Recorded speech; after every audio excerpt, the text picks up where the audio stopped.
Hallelujah, praise the lord. ದೇವರ ಪರಿಶುದ್ಧ ನಾಮಕ್ಕೆ ಸ್ತೋತ್ರವಾಗಲಿ. ರಾತ್ರಿ ವೇಳೆಯಲ್ಲಿ ಮತ್ತೊಂದು ಆವತ್ತಿನ ಮುಂದೆ ತೆಗೆಸಿಕೊಂಡು ಕರ್ತನ ಕರಗಳಲ್ಲಿ ಒಪ್ಪಿಸಿಕೊಟ್ಟು ಚಿಕ್ಕ ಪ್ರಾರ್ಥನೆ ಮಾಡಿ ಮುಂದೆ ಒಂದು ವಾಕ್ಯ ಭಾಗಕ್ಕೆ ಹೋಗೋಣ. ಪ್ರೀತಿ ಸ್ವರೂಪನಾದ ದೇವರೇ, ರಾಜಾದಿರಾಜನೇ ಸ್ವಾಮಿಯಪ್ಪ, ಪವಿತ್ರಾತ್ಮರೇ, ನಿಮಗೆ ಸ್ತೋತ್ರ. ಈ ವಾಕ್ಯದೊಂದಿಗೆ ನೀವು ಮಾತನಾಡಿ ತಂದೆ, ಮಗ, ಪವಿತ್ರಾತ್ಮನ ನಾಮದಲ್ಲಿ ಸ್ವಾಮಿ, ಈ ವಾಕ್ಯದೊಂದಿಗೆ ಮಾತನಾಡಿ ನಾವು ಕೇಳುತ್ತೇವೆ, ಕೇಳಿ ಅದು ಪ್ರಕಾರನೇ ಜೀವಿಸ್ತೇವೆ. ನಿಮ್ಮ ಬಲಶಕ್ತಿ ನಮ್ಮೊಂದಿಗೆ ಇರಲಿ, ಯೇಸುವಿನ ನಾಮದಲ್ಲಿ ತಂದೆ. ಒಂದು ವಾಕ್ಯವನ್ನು ತೆಗೆದುಕೊಳ್ಳೋಣ. ಎಫೆಸ ಬರೆದ ಪತ್ರಿಕೆಯಲ್ಲಿ ಅದು 4ನೇ ಅಧ್ಯಾಯ 17ನೇ ವಚನದಿಂದ, ಆದುದರಿಂದ ಅನ್ಯ ಜನರು ನಡೆದುಕೊಳ್ಳುವ ಪ್ರಕಾರ ನೀವು ಇನ್ನು ಮೇಲೆ ನಡೆದುಕೊಳ್ಳಬಾರದು. ಹಾಲೆಲೂಯಾ. ಇದು ದೇವರು ನಮಗೋಸ್ಕರ, ಅನ್ಯ ಜನರು ಮುಂಚೆ ಅನ್ಯ ಜನರಾಗಿದ್ದೇವೆ. ಹಾಲೆಲೂಯಾ. ಈಗ ಕ್ರಿಸ್ತನ ಒಳಗಡೆ ಅಂದ್ರೆ ವಾಕ್ಯಕ್ಕೆ ಅನುಗುಣವಾಗಿ ಜೀವಿಸುವಾಗ ಈ ಲೋಕದಲ್ಲಿರುವಂತ ಎಲ್ಲ ಆಸೆಗಳನ್ನ ನಾವು ಬದಿಗೆಟ್ಟು ದೇವರೊಬ್ಬರೇ ಸರ್ವಶಕ್ತನಾದ ದೇವರು, ಅವರನ್ನ ನಾವು ಹಿಂಬಾಲಿಸಿಕೊಂಡು ಹೋದರೆ ಬಾಕಿ ಎಲ್ಲವನ್ನು ನಮ್ಮನ್ನ ಹಿಂಬಾಲಿಸ್ತದೆ ವಾಕ್ಯ ಹೇಳ್ತದೆ. ಅದ್ರ ಪ್ರಕಾರ ಜೀವಿಸುವಂತವರಿಗೆ ದೇವರು ಹೇಳ್ತಾರೆ, ಇನ್ನು ಮುಂದೆ ನೀನು ಅನ್ಯ ಜನಗಳ ಪ್ರಕಾರ ನಡೆಯದಂತೆ ನಾನು ಹೇಳುವ ಪ್ರಕಾರ ನೀವು ನಡೆಯಿರಿ, ಅಂದ್ರೆ ಜೀವಿಸಿರಿ ಅಂತ ದೇವರು ನಮಗೆ ತೋರಿಸಿಕೊಡ್ತಾ ಇದ್ದಾರೆ. ಆದ್ದರಿಂದ ಅನ್ಯ ಜನರು ನಡೆದುಕೊಳ್ಳುವ ಪ್ರಕಾರ ನೀವು ಇನ್ನು ಮೇಲೆ ನಡೆದುಕೊಳ್ಳಬಾರದು.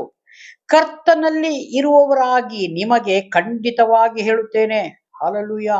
ನೋಡ್ರಿ, ಕರ್ತನಲ್ಲಿ ಇರುವವರಿಗೆ ನಿಮಗೆ ಖಂಡಿತವಾಗಿ ನಾನು ಹೇಳುತ್ತಾ ಇದ್ದೇನೆ. ಈ ಯಾರು ವಾಕ್ಯದ ಮುಖಾಂತರ ಪೌಲೋಸ್ ಎಫೆಸ ಸಭೆಯವರಿಗೆ ಹೇಳುವಂತ ಮಾತಾಗಿದೆ. ಅವರಿಗೆ, ಪೌಲರಿಗೆ ಯಾರು ಜ್ಞಾನ ಕೊಟ್ಟರು? ದೇವರು.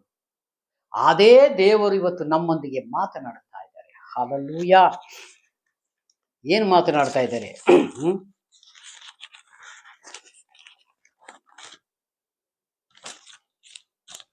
ಇಲ್ಲಿ ಖಂಡಿತವಾಗಿ ಹೇಳ್ತೇನೆ, ಅವರು ನಿಷ್ಪ್ರಯೋಜನವಾದ ಬುದ್ಧಿ ಉಳ್ಳವರಾಗಿ ನಡೆದುಕೊಳ್ಳುತ್ತಾರೆ.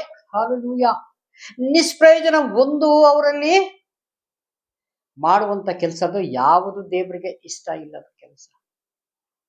ನಿಷ್ಪ್ರಯೋಜನ ಒಂದು ದೇವರಿಗೆ ಇಷ್ಟ ಇಲ್ಲದಂತ ಕಾರ್ಯಗಳು ಈ ಭೂಮಿ ಮೇಲೆ ನಡೆಸುವಂತವರು. ಇದರಿಂದ ನೀವು ಹೊರಗೆ ಬರ್ರಿ ಅಂತ ದೇವರು ನಮ್ಮನ್ನು ಹೇಳ್ಕೊಡ್ತಾ ಇದ್ದಾರೆ.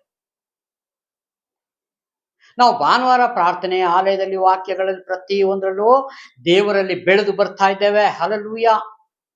ದೇವರಲ್ಲಿ ನಂಬಿಕೆಯಲ್ಲಿದ್ದೇವೆ. ಹಲ್ಲೆಲೂಯಾ. ದೇವರಿಗೆ ಹೆಚ್ಚಿಕೆಯಾಗಿ ನಾವು ಪ್ರಾರ್ಥನೆ ಮುಖಾಂತರ ದೇವರಿಗೆ ಗೌರವವನ್ನು ಸಲ್ಲಿಸ್ತಾ ಇದ್ದೇವೆ. ಯಾಕಂದ್ರೆ ಆತನ ಸೊತ್ತುಗಳು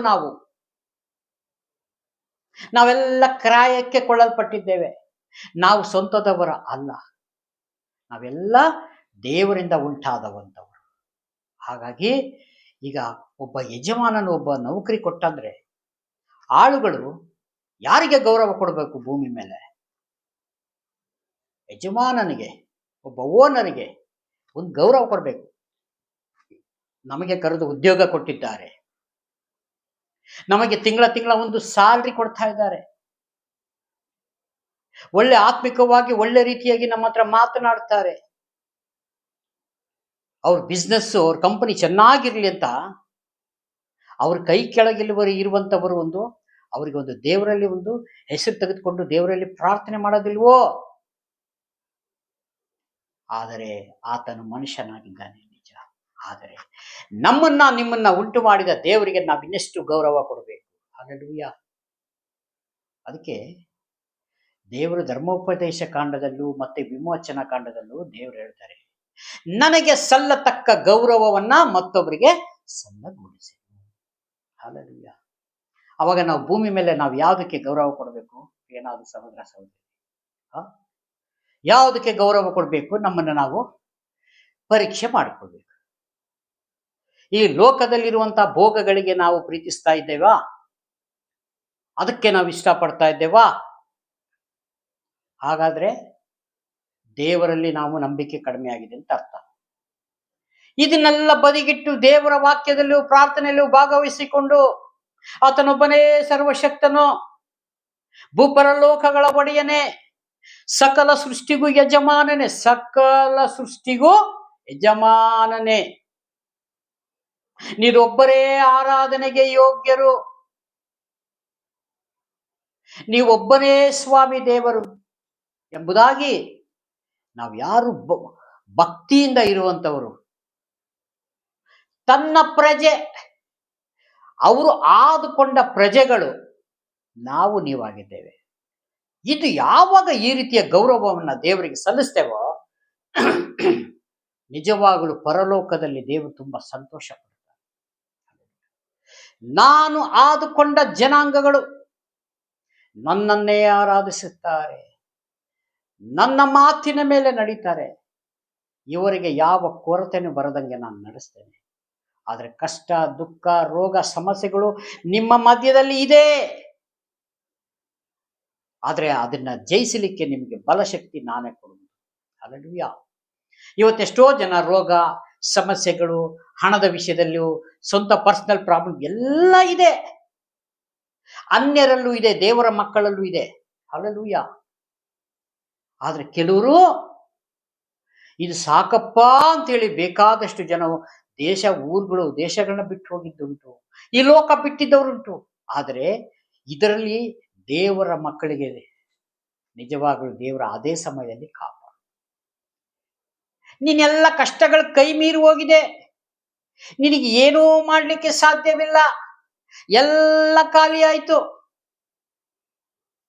ನನಗಿನ್ನೂ ಸಹಾಯ ಮಾಡೋರು ಒಬ್ಬರೂ ಇಲ್ಲ, ಅಪ್ಪ ನೀನು ಒಬ್ಬನೇ ಸ್ವಾಮಿ, ನನಗೆ ಸಹಾಯಕ್ಕೆ ಬರುವಾತರು ನೀವು ಒಬ್ಬರೇ ಸ್ವಾಮಿ ಎಂಬುದಾಗಿ ಪ್ರಾರ್ಥನೆ ಮಾಡು. ಅಂತ ಟೈಮಿನಲ್ಲಿ ದೇವರು ಕೈ ಹಿಡಿತಾರೆ. ಅದಕ್ಕೆ ಕಷ್ಟ ಕಾಲದಲ್ಲಿ ನೀವು ಮೊರೆ ಇಡಿರಿ, ನಾನು ನಿನಗೆ ಬಿಡಿಸುವೆನು, ನೀವು ಅವಾಗ ನನ್ನನ್ನು ಕೊಂಡಾಡುವಿರಿ. ಕೀರ್ತನೆ 50:15 ಹೇಳಲ್ಪಟ್ಟಿದೆ. ಹಾಗೆ ಯೆಹೋಶುವನ ಪುಸ್ತಕದಲ್ಲೂ ಏನ್ ಬರೆಯಲ್ಪಟ್ಟಿದೆ? ಮೋಶೆ ಸಂಗಡ ಇದನ್ನೆಲ್ಲ ಅದೇ ರೀತಿಯಾಗಿ ನಿನ್ನ ಸಂಗಡ ಇರುತ್ತೇನೆ. ಯಾರಿಗೆ ಹೇಳ್ತಾ ಇರೋದು? ಯೆಹೋಶುವನಿಗೆ ದೇವರು. ಹಾಲು ಅಂದರೆ ಅರ್ಥ, ಮೋಶೆ ನಂತರ ನಿನಗೆ ನಾನು ಕೈ ಬಿಡುವುದಿಲ್ಲ, ತೊರೆಯುವುದಿಲ್ಲ, ನೀನು ಬಿಡುವೇ ಬೇಡ ಅಂತ ನಾನು ತಳ್ಳುವುದಿಲ್ಲ. ಹಲ್ಲೆಲೂಯಾ. ಅದೇ ರೀತಿಯಾಗಿ ಆ ರೀತಿಯ ಭಯ ಭಕ್ತಿ ಉಳ್ಳವರು ನಿಜವಾಗಲೂ ದೇವರಿಗೆ ಇಷ್ಟ. ಯೇಸು ಸ್ವಾಮಿ ತುಂಬಾ ಚೆನ್ನಾಗಿ ನಮಗೆ ಕಲಿಸಿಕೊಡ್ತಾ ಇದ್ದಾರೆ ವಾಕ್ಯದ ಮುಖಾಂತರ. ನನ್ನನ್ನು ನೀವು ಹೇಗೆ ಸೇವಿಸಬೇಕು, ನನ್ನನ್ನು ನೀವು ಹೇಗೆ ಆರಾಧಿಸಬೇಕು. ಹಲ್ಲೆಲೂಯಾ. ಇದೆಲ್ಲ ನಮಗೆ ಒಂದು ಕ್ಲಾಸ್ನಲ್ಲಿ ಒಂದು ಟೀಚರ್ ನಮ್ಗೆ ಹೇಗೆ ಪಾಠ ಮಾಡಿ ಕೊಡ್ತಾರೋ, ಪಾಠ ಮಾಡಿ ಕಲಿಸ್ತಾರೋ, ಅದೇ ಪ್ರಕಾರ ದೇವರು ನಮಗಿಲ್ಲಿ ಪಾಠ ಮಾಡಿ ಕಲಿಸ್ತಾ ಇದ್ದಾರೆ ವಾಕ್ಯದ ಮುಖಾಂತರ. ಈ ಪಾಠ ಎಲ್ಲಿಗೆ ಹೋಗ್ತದೆ? ಪರಲೋಕ ಸೇರುವ ತನಕ ಈ ಎಜುಕೇಶನ್ ನಡೀತಾನೆ ಇರ್ತದೆ. ಹಲ್ಲೆಲೂಯಾ. ಇದಕ್ಕೆ ವಯಸ್ಸು ಬೇಡ. ಈ ಭೂಮಿ ಮೇಲೆ ಒಂದು ಎಜುಕೇಶನ್ ಮಾಡ್ಲಿಕ್ಕೆ ಒಂದು ಪ್ರಾಯ ಇದೆ. ಹಲ್ಲೆಲೂಯಾ. ಒಂದು 25 ವರ್ಷ, 30 ವರ್ಷ, ಇದೆಲ್ಲ ಒಂದು ಪ್ರಾಯ ಆಗಿದ್ಮೇಲೆ ಅವರು ಮತ್ತೆ ನೌಕರಿ ಮಾಡ್ಬೇಕಲ್ಲ. ಸಾಯೋ ತನಕ ಓದ್ತಾ ಇದ್ರೆ ನೌಕರಿ ಮಾಡೋದು ಯಾವಾಗ? ಜೀವನ ಕಟ್ಕೊಳ್ಳೋದು ಯಾವಾಗ? ಆದರೆ ಈ ಗ್ರಂಥದಲ್ಲಿ ನೀವು ಲಾಸ್ಟ್ ತನಕನೂ ನೀವು ಧ್ಯಾನ ಮಾಡ್ಬೋದು. ಆ ತರ ಆಪ್ಷನ್ ದೇವರು ಕೊಟ್ಟಿದ್ದಾರೆ. ಬದುಕು ಕಟ್ಕೊಳ್ಳಿಕ್ಕೆ ಅಲ್ಲಿ ಜನಾಂಗಗಳು ಓದಬೇಕು, ಎಲ್ಲ ಮಾಡಬೇಕು, ಒಳ್ಳೊಳ್ಳೆ ನೌಕರಿ ಬೇಕು, ಕಡಿಮೆ ಸ್ಯಾಲರಿ ಆದ್ರೆ ನಾನು ಡ್ಯೂಟಿಗೆ ಹೋಗುವುದಿಲ್ಲ. ನೋಡಿ, ಎಜುಕೇಶನ್ ಆದ್ಮೇಲೆ ಜನಗಳು ಹೇಗೆ ಬದಲಾಗ್ತಾರೆ ಎಂಬುದಾಗಿ. ಎಜುಕೇಶನ್ ಆಗೋದಕ್ಕಿಂತ ಮುಂಚೆ ಬೇರೆ, ಎಜುಕೇಶನ್ ಆದ್ಮೇಲೆ ಅವ್ರ ಸ್ಥಿತಿಗತಿಗಳೆಲ್ಲ ಚೇಂಜ್. ನೀನೇ 20,000 50,000, ನಾನು ಲಕ್ಷ ಸ್ಯಾಲರಿ ತರ್ತಾ ಇದೆ, ಆ ಲಕ್ಷಕ್ಕೆ ನನಗೆ ಗೌರವ ಬೇಡವಾ? ಹಲ್ಲೆಲೂಯಾ. ಇಲ್ಲ. ಯಾಕಂದ್ರೆ ದೇವರ ಮಕ್ಕಳಿಗೆ ಆ ತರ ಗೌರವದ ವಿಷಯ ದೇವರೆಲ್ಲೂ ಮಾತನಾಡಲಿಲ್ಲ. ನನ್ನ ಆಜ್ಞೆಗಳನ್ನು ಕೈಗೊಂಡು ನಡೆಯಿರಿ. ಜನರು ನಿಮ್ಮನ್ನ ನಿಂದಿಸ್ತಾರೆ, ಅವಮಾನ ಮಾಡ್ತಾರೆ, ಹಿಂಸೆ ಪಡಿಸ್ತಾರೆ, ನೀವು ಧನ್ಯರು. ಹಲ್ಲೆಲೂಯಾ. ಎಲ್ಲ ತಾಳ್ಕೋಬೇಕು ಅಂತ ದೇವರು ಹೇಳ್ತಾರೆ. ನಾನು ಈ ಕಾಲರ್ ಎತ್ತೋದಲ್ಲ, ನನಗೆ 1 ಲಕ್ಷ 2 ಲಕ್ಷ ಸ್ಯಾಲ್ರಿ ಇದೆ ಅಂತ. ಒಂದು ದಿವಸ ಉಸಿರು ನಿತ್ತೋದರೆ ನಿನ್ನ ಸ್ಯಾಲ್ರಿ ನಿನ್ನ ಕಾಪಾಡುವುದಿಲ್ಲ, ನಿನ್ನ ಎಜುಕೇಶನ್ ಕಾಪಾಡುವುದಿಲ್ಲ, ನಿನ್ನ ಸರ್ಟಿಫಿಕೇಟ್ ಕಾಪಾಡುವುದಿಲ್ಲ. ಹಲ್ಲೆಲೂಯಾ. ದೇವರಾತ್ಮನು ಸಭೆಗೆ ಹೇಳುವಂತ ಕಿವಿ ಉಳ್ಳವನು ಕೇಳಲಿ. ಹಲ್ಲೆಲೂಯಾ.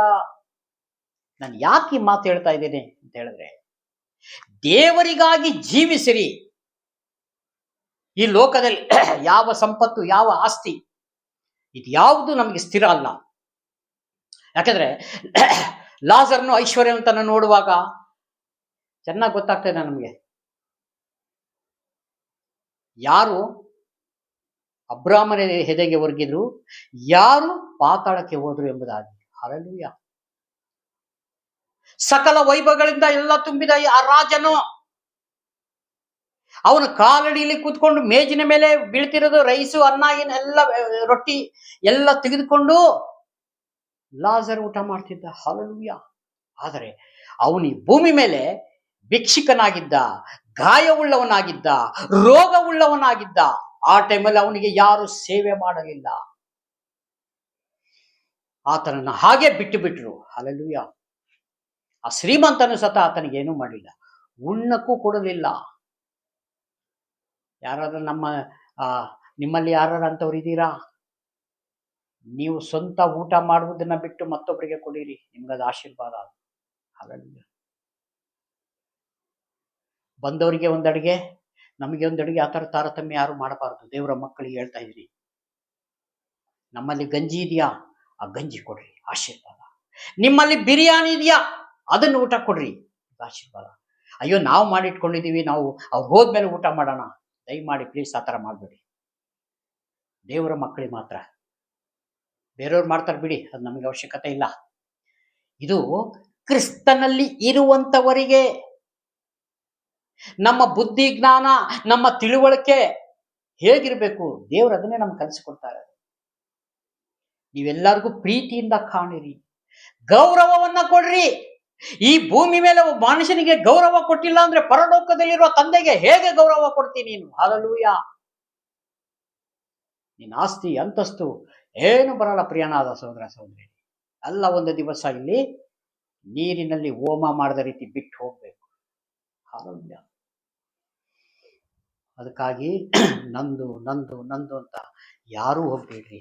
ನೀವು ನಂದು ನಂದು ನಂದು ಅನ್ನೋದಾದ್ರೆ ಇದನ್ನ ಇಟ್ಕೊಳ್ರಿ, ಈ ಗ್ರಂಥವನ್ನು ಇಟ್ಕೊಳ್ರಿ, ಇದನ್ನ ಧ್ಯಾನ ಮಾಡ್ರಿ, ಸಾಕು. ವಿಶೇಷವಾದ ಕೃಪೆ, ದಯೆ ಕುಟುಂಬದ ಮೇಲೆ ಇರ್ತವೆ. ಹಲ್ಲೆಲೂಯಾ. ಇದನ್ನ ಬೇಕಾದ್ರೆ ನೀವು ಆಸ್ತಿನೂ ಪರೀಕ್ಷೆ ಮಾಡಿ ನೋಡಿ, ನಿಮ್ಮ ಅಂತಸ್ತು ಪರೀಕ್ಷೆ ಮಾಡಿ ನೋಡಿ, ಇದನ್ನು ಧ್ಯಾನ ಮಾಡ್ರಿ. ನಿಮಗೆ ಯಾವ್ದು ಸಮಾಧಾನ ಕೊಡ್ತದೆ ಅಂತ ನೀವೇ ಆಯ್ಕೆ ಮಾಡಿ. ನನಗೆ ಮಾತ್ರ ನಿಜವಾಗ್ಲೂ ನನ್ನ ಕುಟುಂಬಕ್ಕೆ ಭಾರಿ ಸಮಾಧಾನ ಕೊಟ್ಟಿದೆ ಈ ಸಂದೇಶ. ಈ ಸಂದೇಶ ಅಲ್ಲ, ಈ ಗ್ರಂಥ. ಹಾಗಾಗಿ ಈ ವಾಕ್ಯವನ್ನು ನಾವು ಚೆನ್ನಾಗಿ ಧ್ಯಾನ ಮಾಡಿದ್ರೆ ನಿಜವಾಗ್ಲೂ ದೇವರು ನಮ್ಮನ್ನ ಖಂಡಿತವಾಗಿ ಒಳ್ಳೆ ಮಾರ್ಗದಲ್ಲಿ ನಡೆಸುತ್ತಾರೆ. ಹಲ್ಲೆಲೂಯಾ. ಆದ್ದರಿಂದ ನಿಷ್ಪ್ರಯೋಜನ ಬುದ್ಧಿ ಉಳ್ಳವರಾಗಿ ನಡೆದುಕೊಳ್ಳುತ್ತಾರೆ, ಅವರ ಮನಸ್ಸು ಮೊಬ್ಬಾಗಿ ಹೋಗಿದೆ. ಹಲ್ಲೆಲೂಯಾ. ಅವ್ರ ಮನಸ್ಸು ಮೊಬ್ಬಾಗಿ ಹೋಗಿದೆ. ದೇವರ ಕಡೆಗೆ ಅವರು ಮನಸ್ಸೇ ಮಾಡ್ತಾ ಇಲ್ಲ, ಲೋಕದ ಕಡೆಗೆ ಮನಸ್ಸುಂಟು, ದೇವರ ವಿಷಯದಲ್ಲಿ ಮೊಬ್ಬಾಗಿ ಹೋಗಿದೆ. ಅವರು ತಮ್ಮ ಹೃದಯ ಕಠಿಣ ನಿಮಿತ್ತದಿಂದಲೂ ತಮ್ಮಲ್ಲಿರುವ ಅಜ್ಞಾನದ ನಿಮಿತ್ತದಿಂದಲೂ ದೇವರಿಂದಾಗುವ ಜೀವಕ್ಕೆ ಅನ್ಯರಾಗಿದ್ದಾರೆ. ಕಠಿಣ ಹೃದಯ, ದೇವರಿಂದ ಒಂದು ವಾಕ್ಯ ಸಂದೇಶವನ್ನು ತೆಗೆದುಕೊಂಡು ಜೀವಿಸ್ಬೇಕು ಅಂತ ಅನ್ಸತ್ತ ಅವ್ರಿಗೆ, ಆ ತಿಳುವಳಿಕೆ ಸತನೂ ಇಲ್ಲ. ಅದು ತಿಳ್ಕೊಳ್ಳಕ್ಕೂ ಅವ್ರು ಇಷ್ಟಪಡ್ತಾ ಇಲ್ಲ. ಹಲ್ಲೆಲೂಯಾ.